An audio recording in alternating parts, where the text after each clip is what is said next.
Hi guys, it's April and I garden down in southeast Nebraska, zone of 5B, and it is 48 degrees outside right now. We've had drizzling rain for the past I don't know how many hours, and so it is wet and cold outside, and depending on how tonight goes, I might lose the whole garden. So we are getting close to freezing temperatures tonight. We may not actually hit that, but we will see. I will let you guys know for sure. But I will show you the garden as it is now. I can't guarantee that this garden will exist next week, so this might be my last garden tour. The first thing I wanted to point out is the fact that the corn stalks are gone. They used to be right there. I harvested them Monday, so about the 2nd of October, because they were ready to go out and be my decoration for October, because we are in spooky season and I'm so excited. So those corn stalks are out front. I did get a couple ears of popcorn off of them.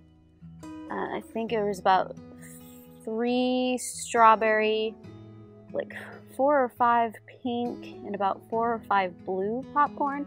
And then I had about 2 that were cross-pollinated. So I can't tell you which, if it was a blue or a pink variety, because it ended up being both, which I think is kind of cool.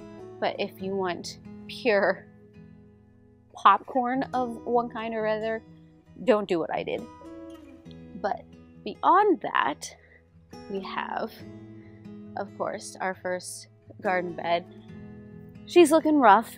Those tomato plants are starting to die back a lot, and I harvested a whole bunch of these peppers, so there's not a lot on there. I have a few eggplants left. Let's see if I can get in there, as you can see. But other than that, I am waiting for the beans to dry so I can get those. I went through, not that you can tell at this point, I went through and I sheared off a whole bunch of the tomato plants, just so when I do have to finally pull these out, it's not going to be as hard. And then that pile I just showed you with the corn, that is where my staging area before I can take it to get it fully composted. So that is the side of the tomato plants. I'm trying to decide if before tonight I come through and I pull a whole bunch of these peppers. Honestly, I have so many spicy peppers. I'm not gonna harvest any more of these ahi mangoes. Not a huge fan of those. But I've got all these jalapenos that could still be of some use, and I've got some red ones. So, I don't know. I might come and harvest those. We'll see. Otherwise, the carrots should be fine through tonight's weather, so I'll probably just leave those. But I do want to harvest those soon.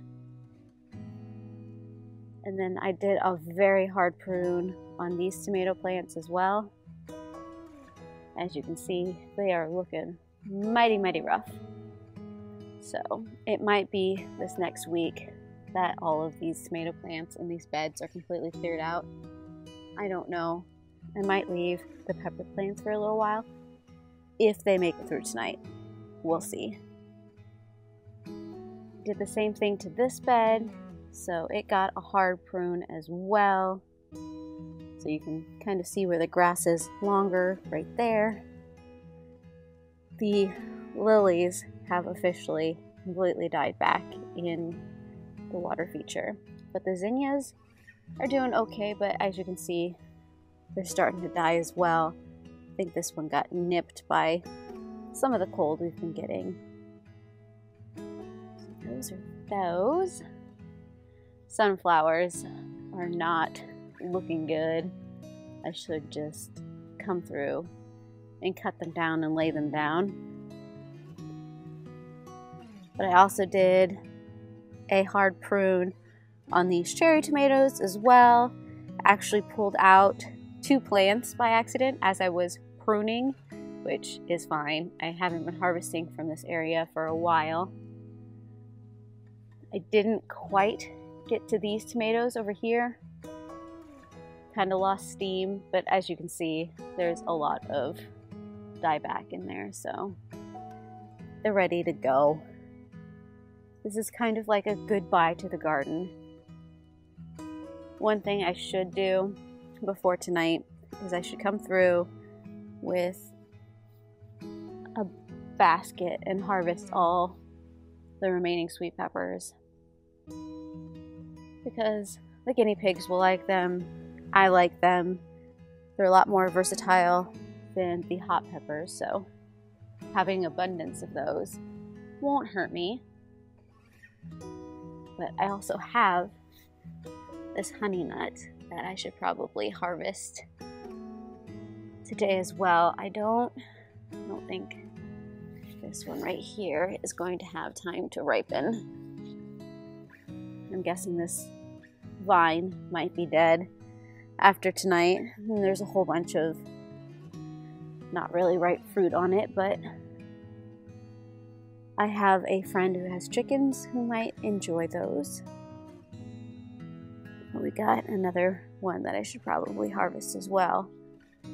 The chickpea plants are looking so good. It's a bummer. Oh hey, look, I got 1 chickpea pod. So that's a thing. But I didn't really expect to get any chickpeas this year. These were a late planting, simply because there was open space and I didn't want the space to remain open, so I figured we could just put a bean in there and do some nitrogen fixing. So this area over here, as you can tell, there's a lot of dieback. These squash vines are starting to say goodbye. I did harvest the ginormous squash candy roaster that was right here.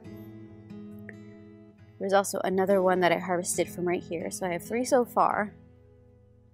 I don't know if I want to harvest these ones quite yet, or just let the frost kill the vine back and then I'll come back for the squash. But I think I will harvest all these beans tonight, just because these can finish drying inside and that'll be perfectly fine. Got a ton of ground cherries. I don't know if I actually want to harvest them or not, but I really should get this plant out because it's not looking too hot. In my open space, I didn't get a chance to get to that tomato plant or that ground cherry plant, so they are still here, but the cold nights have definitely been getting to the ground cherries, so it definitely needs to go. But this is the main reason why I didn't get to the other stuff, is because I did a hard prune on these tomato plants so we could use the stairs. And holy cow, was that some work to get back to this point. So a lot of the pile by the side of the house is actually these tomato plants. I really should have cut back some more of this plant right here, but you know, I only have so much energy and so much oomph because this is just ridiculous. And this is exactly where I want to plant all my garlic. And the garlic is going to need to be planted in the next month or so. So I need to get this cleaned out so I have room for the garlic. But I also need to clean out some of this pineberry so we can get stepping stones down. But I also need to go clean out all the beds so they can be torn down and we can rebuild them. So I'm in this weird cycle of trying to figure out what is more important to pull down at what time. Otherwise, we've got a few tiny strawberries, a beech tree, and I have cut down everything over here. So we just have the blueberry plants at this point. I need to move that pot though. So yeah. The garden is slowly going to bed, but I think in the next week or so, she'll probably be fully put to bed. So normally our first frost date is October 13th. It is, October 6th right now. Technically, we should have a little bit more time, but like I said, I don't know what tonight is going to bring. Some places are saying that our first frost isn't going to be until the 20-something-ish. It's just a game of wait and see what happens at this point. But I think I am definitely ready for the rest, and I am ready to see how we can change some things up in the structure of the garden. So if you would like to follow me on that adventure, and if maybe I have one more garden tour in me, subscribe down below, hit the bell, do all the things to get all of the notifications. I also have an Instagram and Threads account if you want to check me out over there. I do a lot of photo updating of what's going on in the garden, what I'm harvesting, and what I'm preserving if you want to see some of those things. As we go into the winter season, it's going to be more of what I'm making and that kind of stuff, and maybe the seeds that I'm thinking about buying. But it's really cold outside. I've got goosebumps. I'm ready to go inside. So I hope I will see you guys again in another video, and I heart your beautiful faces. Bye.